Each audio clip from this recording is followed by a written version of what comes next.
नमस्कार दोस्तों। तो चलिए आज हम एक्सरसाइज 10.3 को करने के लिए जा रहे हैं। जैसा कि इससे पहले जो है हम लोगों ने आपको जो है पिछला 2 लेक्चर में इसके थ्योरी के बारे में बताया कि और अब जो है इसके क्वेश्चन को हम लोग सॉल्व करेंगे कि किस प्रकार से हम इसके क्वेश्चन को सॉल्व करते हैं। तो सबसे पहले जो है क्वेश्चन नंबर 1 जो है आपके सामने है। क्या कह रहा है कि 2 सदिशों ए वेक्टर तथा बी वेक्टर के परिमाण क्रमशः √3 एवं 2 है और A vector dot B vector equal to √6 है। तो ए वेक्टर तथा बी वेक्टर के बीच का कोण ज्ञात कीजिए। यानी कि क्या कह रहा है, देखिए सबसे पहले हमें यह देखना है कि क्वेश्चन में दिया क्या हुआ है। तो क्वेश्चन में कह रहा है कि 2 सदिशों ए वेक्टर तथा बी वेक्टर के परिमाण दिए हुए हैं। यानी कि हमें क्या दिया हुआ है, परिमाण मतलब आप समझते हैं कि क्या होता है। ये हमारा क्या है, परिमाण है, तो √3 है। और उसके बाद जो है दूसरा जो है ये बी वेक्टर का परिमाण है, तो कितना है, 2 है। तो बी वेक्टर यानी कि परिमाण को हम इस प्रकार से लिखते हैं, आपको बार बार बताया गया है। ये आपका 2 दिया हुआ है और कह रहा है कि A vector dot B vector equal to √6 है। A vector dot B vector equal to √, क्या है हमारा, 6 है। तो ए वेक्टर तथा बी वेक्टर के बीच का कोण ज्ञात करें। यानी कि जो हमारा ए वेक्टर है और बी वेक्टर है इसके बीच का हमें क्या पता करना है, कोण पता करना है। तो इसके लिए मैंने आपको बताया था कि जो वेक्टर होता है उसका डॉट प्रोडक्ट हम किस प्रकार से निकालते हैं, वही वाला यहाँ पे हम क्या करेंगे, फॉर्मूला लगा देंगे। तो आप लोगों को तो मालूम ही होगा कि A vector dot V vector equal to हम क्या लिखते हैं, मैग्नीट्यूड ऑफ ए वेक्टर, उसके बाद magnitude of B vector into cos theta. ये आपको जो है मतलब कि बताया गया है। फर्स्ट दिन जो है आपको यही बताया गया था कि ए डॉट बी यानी कि A vector dot B vector equal to हम क्या लिख सकते हैं, तो क्या लिख सकते हैं, ए वेक्टर का परिमाण इंटू बी वेक्टर का परिमाण इंटू कॉस थीटा। तो यहाँ से हमें जो है A vector dot B vector का तो वैल्यू दिया हुआ है, हम सीधा सीधी क्या करेंगे, इसका वैल्यू को यहाँ पे रख देंगे। अब देखिए परिमाण यानी कि ए वेक्टर का जो परिमाण है ये √3 है और बी वेक्टर का जो परिमाण है ये कितना है, हमारा 2 है और यहाँ पे आपका है कॉस थीटा। तो अब जो हम इसे जब सॉल्व करेंगे तो ये हमारा क्या हो जाएगा, तो देखिए इसको जो है हम लिखेंगे कॉस थीटा इक्वल टू अब जो ये √6 है तो √6 और इसकी बटे में हमारा क्या हो जाएगा, ये √3 और ये √3 इंटू 2 जो है ये नीचे में डिवाइड हो जाएगा, तो ये हम लिखेंगे। और √6 को हम लिख सकते हैं इस प्रकार से और इसको हम लिख सकते हैं यूं, इस तरह से। अब देखिए √3 इंटू √2 बटे में क्या हो जाएगा, 2√3। तो ये हमारा क्या हो जाएगा, कैंसिल हो जाएगा। अब जब कैंसिल हो गया तो अब हमारा बचेगा क्या, तो देखिए अब जो बचेगा वे हमें देखना है। √3 से √3 कैंसिल हो गया और आपका बच गया √2/2। तो अब हमें क्या करना है कि परिमेयकरण हम लोगों ने पढ़ा है 9th क्लास में, तो ऊपर नीचे हम क्या करेंगे, ऊपर नीचे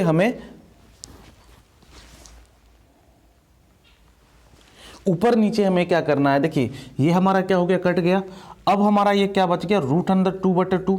तो ऊपर नीचे आप √2 से क्या कर दीजिए, मल्टीप्लाई कर दीजिए। ये परिमेयकरण का नियम है, आप पढ़े होंगे पहले भी 9th क्लास में, ये आपको पढ़ना है। तो √2 और √2 क्या हो जाएगा, हमारा 2 हो जाएगा और यहाँ पे हमारा क्या हो जाएगा, 2√2 हो जाएगा। इससे ये आपका हो जाएगा कैंसिल, तो ये आ जाएगा आपका 1/√2। तो अब हमें निकालना क्या है, हमें तो थीटा निकालना है। तो theta equal to cos inverse यहाँ से 1/√2। तो ये थीटा कॉस इनवर्स 1/√2 है। तो ये कॉस थीटा का वैल्यू यानी कि कब होता है, 1/√2। तो आप लोगों को मालूम है ये होता है जब हमारा एंगल कितना का हो, यानी कि ये π/4 के केस में। तो ये आपका कितना होता है, π/4। यानी कि जब cos थीटा π/4 होता है तब हमारा क्या होता है, वैल्यू जो होता है 1/√2 होता है, या cos इनवर्स 1/√2 क्या होता है, हमारा π/4 होता है। तो यहाँ से हमारा थीटा निकल करके कितना आ गया, तो थीटा निकल करके π/4 आ गया। ये आपका राइट आंसर है।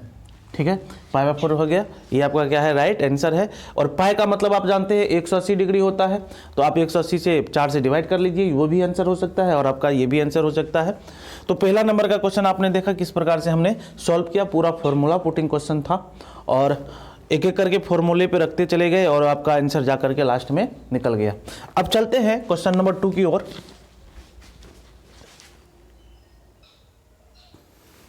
अब देखिए क्वेश्चन है आपका, दिया हुआ है कि सदिश I cap minus 2j cap plus 3k cap और 3i minus 2j plus k के बीच के कोण को ज्ञात करना है। तो सबसे पहले हमें क्या दिया हुआ है, दो वेक्टर दिया हुआ है। उस दो वेक्टर से हमको क्या कर रहा है कि दोनों वेक्टर का जो दिया हुआ है तो उसके बीच का एंगल कितना होगा। तो दो वेक्टर देने का मतलब क्या है, यानी कि हमें क्या करना है, ये a वेक्टर और ये b वेक्टर के बीच का एंगल निकालना है। तो सबसे पहले ए वेक्टर, तो ए वेक्टर देखिए कितना दिया हुआ है, मानते हैं हम कि ये हमारा क्या है, ए वेक्टर है। तो I cap minus 2j cap plus 3k cap और यहाँ पे हमारा क्या है, ये बी वेक्टर है। तो बी वेक्टर इक्वल टू क्या हो जाएगा, 3i माइनस 2j और प्लस k कैप। तो ए वेक्टर और बी वेक्टर दिया हुआ है, हमें मालूम है कि एंगल हम किस प्रकार से निकालते हैं। तो उसके लिए हमें क्या चाहिए, A dot V equal to परिमाण ऑफ ए वेक्टर और परिमाण of B vector into cos theta. तो यहाँ से हमें दो तीन चीज निकालना पड़ेगा, उसके बाद हम एंगल को निकाल सकते हैं। क्यों, क्योंकि इसी से यही हमारा क्या है, मेन हमारा यही फॉर्मूला है जिससे हम क्या कर सकते हैं, एंगल निकाल सकते हैं। ठीक है, तो अब हमें क्या निकालना होगा, देखिए परिमाण, हमें ए वेक्टर का परिमाण निकालना होगा। तो ए वेक्टर का परिमाण कितना हो जाएगा, आपको मालूम है कि ये सब जितना है, आई के साथ कौन है, 1 है, तो 1 का स्क्वायर, जे के साथ कौन है, -2 है, तो इसका स्क्वायर, और के के साथ कौन है, 3 है, तो 3 का स्क्वायर। तो इसको हम क्या लिखेंगे, आपको ये 1, ये 4 और ये 9, यानी कि √14 हो गया।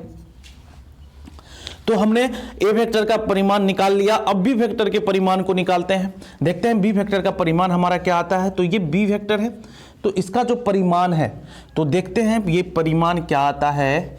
ये आपका आ जाएगा 3 का स्क्वायर प्लस -2 का स्क्वायर प्लस 1 का square equal to √9 plus 4 plus 1, यानी कि √14। तो ये आपका निकल करके क्या आ गया, √14। तो दोनों में हमारा दोनों का परिमाण निकल के कितना आ गया, √14। अब चलिए हमने क्या किया, इसे भी निकाल लिया, इसे भी निकाल लिया। अब हमें क्या निकालना है, तो अब हमें निकालना है A vector dot B vector. तो चलिए ए वेक्टर और डॉट बी वेक्टर हम निकालते हैं। तो A vector dot B vector कहने का मतलब I cap minus 2j plus 3k dot 3i minus 2j plus k cap. अब हमें निकालना है, तो 1 और 3 कितना हो जाएगा, 3। अब यहाँ पे देखिए -2 हाँ, -2 और -2 क्या हो जाएगा, +4 हो जाएगा। और यहाँ पे k और k के साथ मल्टीप्लाई करेंगे तो k 1 हो जाएगा और 3 × 1 कितना हो जाएगा, हमारा 3 हो जाएगा। तो 4 3 7 3 10, ये हमारा कितना हो जाएगा, 10 हो जाएगा। यदि आपको ए वेक्टर डॉट वी वेक्टर निकालने के लिए नहीं आता है तो मैं एक बार समझा रहा हूँ और अच्छे से आप समझ जाइए। देखिए आई के साथ कौन है, हमारा 1 है, और आई के साथ यहाँ पे कौन है, 1 है, 3 है। तो हम क्या करेंगे, 1 और 3 के साथ मल्टीप्लाई करके यहाँ पे लिख दिए। ठीक है, अब देखिए जे के साथ कौन है, -2 है, और यहाँ पे जे के साथ कौन है, -2 है। तो -2 मल्टीप्लाई करेंगे तो 4 होगा, उसको हम लिख देंगे प्लस में। अब इसके साथ के साथ कौन है, हमारा 3 है, तो के के साथ 3 है, और यहाँ पे के के साथ कौन है, 1 है, तो 3 × 1 मेरा क्या हो जाएगा, 3 हो जाएगा, तो हम 3 लिख देंगे। तो टोटली हमारा जो निकल करके आएगा ये क्या आएगा, 10 आएगा। तो अब हम एक एक करके हमने क्या निकाला, तो आपने देखा कि हमने वैल्यू निकाल लिया है किसका, इन सभी चीज़ों का। तो यहाँ से A vector dot B vector बटे मोड ऑफ ए वेक्टर बटे mod of B vector equal to cos theta हम कह सकते हैं। यानी कि A vector dot B vector और B vector dot A vector, यानी कि हम cos थीटा कह सकते हैं। क्यों कह सकते हैं, देखिए इसको जो है ये मल्टीप्लाई में उधर दे देंगे तो डिवाइड में हो जाएगा। अब ए वेक्टर हमारा कितना है, तो ए वेक्टर देखिए √14 है, बी वेक्टर कितना है, तो 14 है √ में, और सॉरी एक मिनट थोड़ा सा mistake, A vector dot V vector, तो A vector dot V vector तो हमारा 10 है, तो हम क्या लेंगे 10 लेंगे। अब ए वेक्टर और वी वेक्टर के परिमाण को लिखना है, तो √14 और into √14 equal to cos theta, यानी कि cos theta equal to 10 by √14 यानी कि रूट और रूट में मल्टीप्लाई हो रहा है, तो जब रूट और रूट में मल्टीप्लाई होगा तो भी क्या हो गया, रूट का स्क्वायर हो गया, और जब रूट का स्क्वायर हो जाएगा तो रूट क्या हो जाएगा, हट जाएगा, यानी कि ये हमारा हो जाएगा बटे पे 14, 5 और 7, तो यहाँ से हमारा थीटा इजिकल टू हो जाएगा कॉस इनवर्स 5/7, यही हमारा आंसर निकल करके आएगा, यानी कि उसके बीच का जो कोण होगा, बीच का कोण हमारा होगा कॉस इनवर्स 5/7। तो चलिए अब आगे चलते हैं।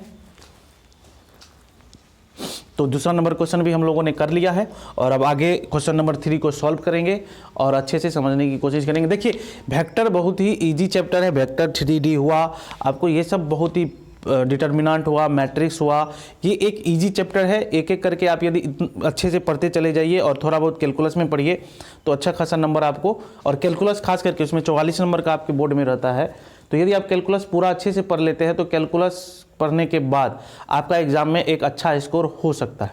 तो आगे चलते हैं। अब चलिए क्वेश्चन आपका दिया हुआ है कि सदिश I cap plus J cap पर सदिश I cap minus J cap का प्रक्षेप ज्ञात कीजिए। प्रक्षेप ज्ञात कीजिए, यहाँ पे छूट गया है प्रक्षेप, क्या ज्ञात करना है हमें, प्रक्षेप ज्ञात करना है।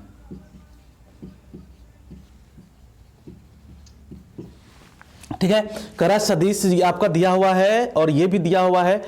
तो देखिए इसमें सबसे पहले हमें क्या करना है, प्रक्षेप के लिए मैंने बताया था आपको, पिछले क्लास में बताया था कि किस प्रकार से हम प्रक्षेप निकालते हैं, यानी कि कोई एक वेक्टर है और दूसरा वेक्टर है तो इसका प्रक्षेप, तो इसका प्रक्षेप जो है कैसे निकालेंगे ये मैंने आपको बताया है।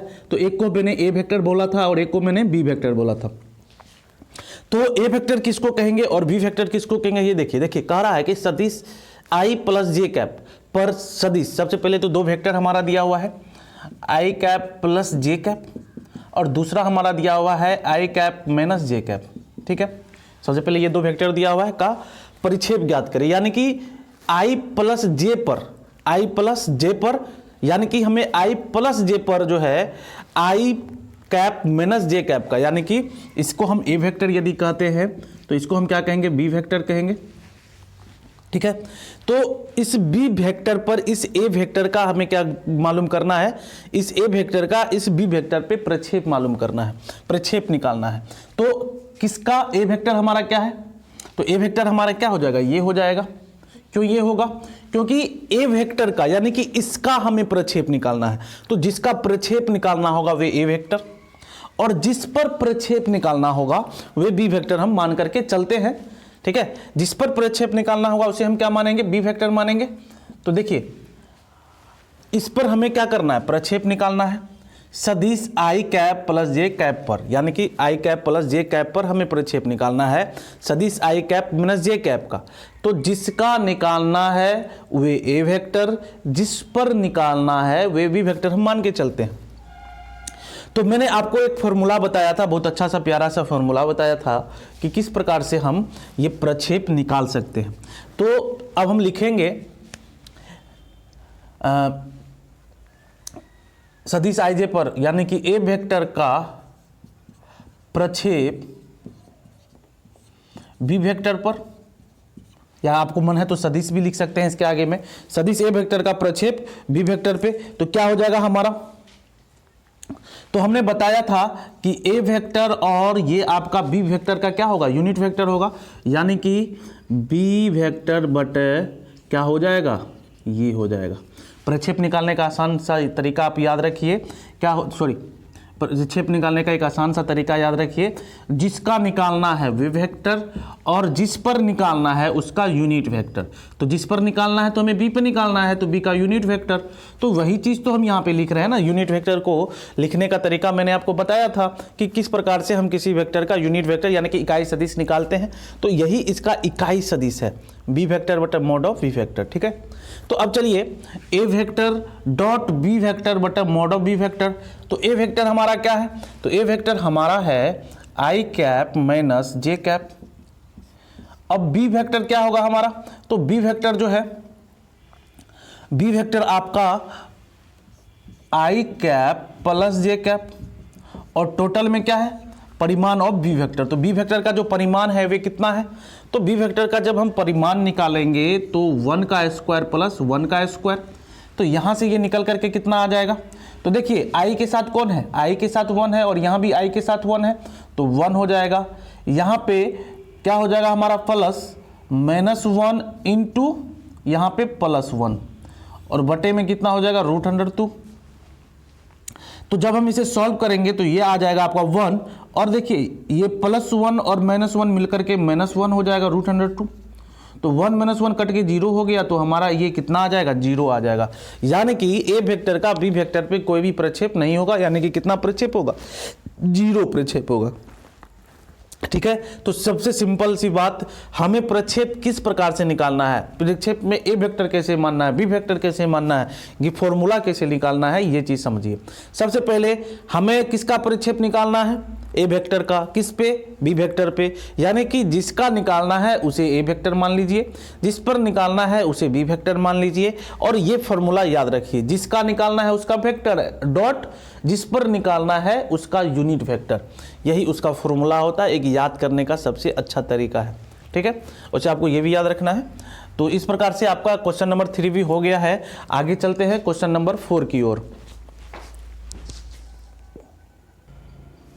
अब देखिए आपके सामने में उसी प्रकार का एक क्वेश्चन फिर से आ गया है।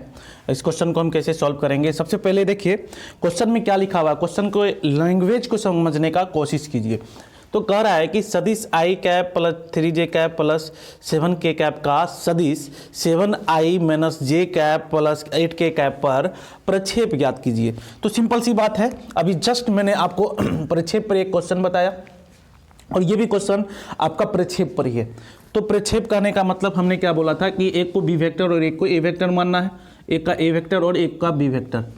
तो किसका बनेगा उसको ए वेक्टर, और जिस पर बनेगा उसको बी वेक्टर कहते हैं।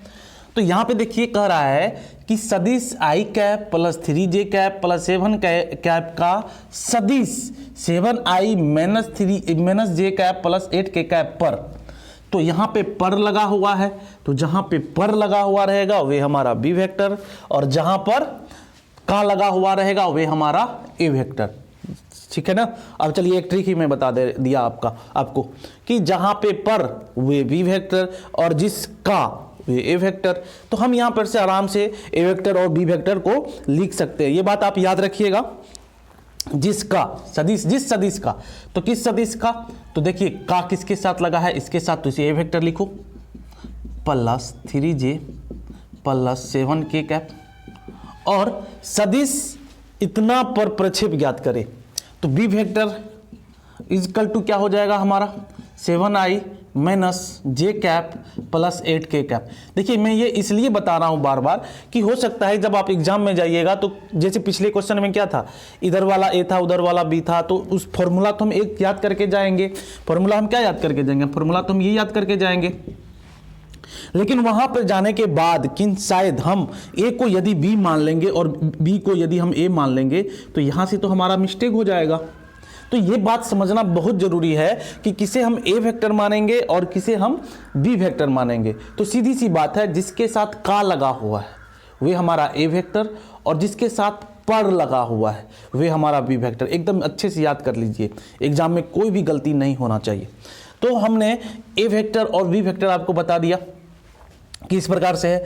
अब तो हमें प्रक्षेप निकालना है, तो क्या निकालना है, ए वेक्टर का प्रक्षेप, ए वेक्टर का प्रक्षेप बी वेक्टर पर, है ना।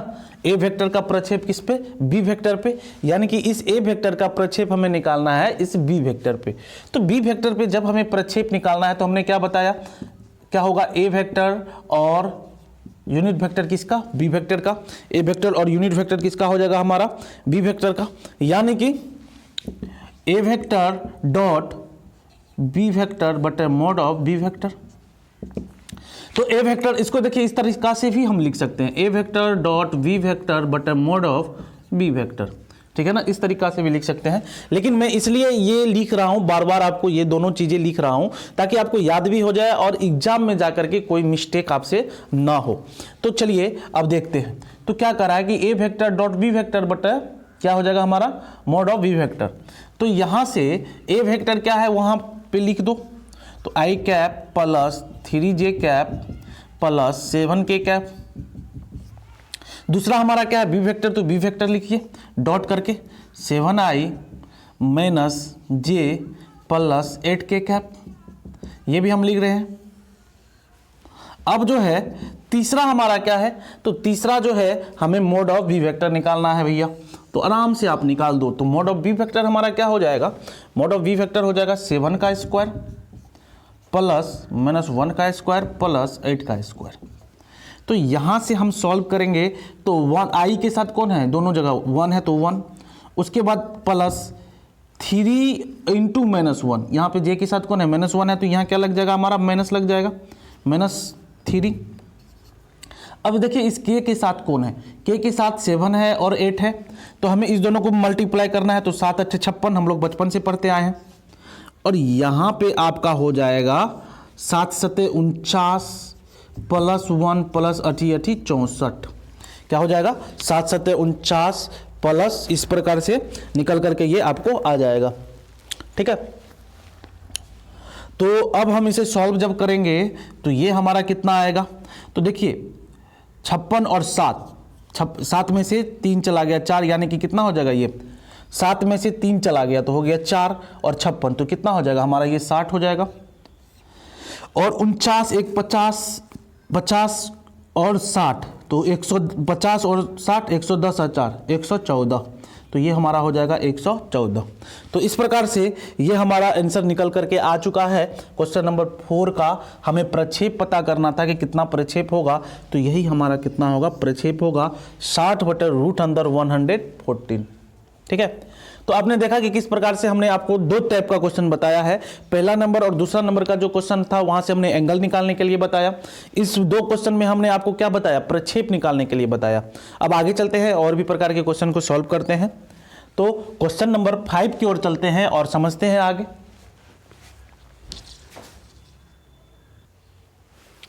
तो देखिए यहाँ पे आपका क्वेश्चन दिया हुआ है, कह रहा है कि दर्शाए कि दिए हुए निम्नलिखित 3 सदिश में से प्रत्येक मात्रक सदिश है, और आपको ये 3 सदिश दिया हुआ है और कह रहा है कि यह भी दर्शाए कि ये सदिश परस्पर एक दूसरे के लंबवत हैं, यानी कि ये जो सदिश दिया हुआ है ये एक दूसरे के क्या है, परस्पर लंबवत है।